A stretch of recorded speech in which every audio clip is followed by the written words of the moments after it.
کہ یہ ایک عظیم قوم ان کی غلامی کرے گی، یہ قوم کبھی یہ تسلیم نہیں کرے گی ان کو. اس لیے یہ مارچ ہے، اور یہ جو حقیقی آزادی کی مارچ ہے یہ ابھی ختم نہیں ہوگی.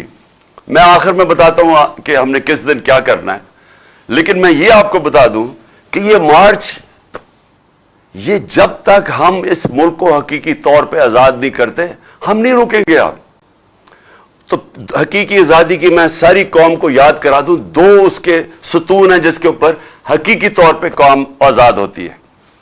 سب سے پہلا، قوم کے فیصلے قوم میں ہوں، کسی اور قوم کی غلامی نہ کرے.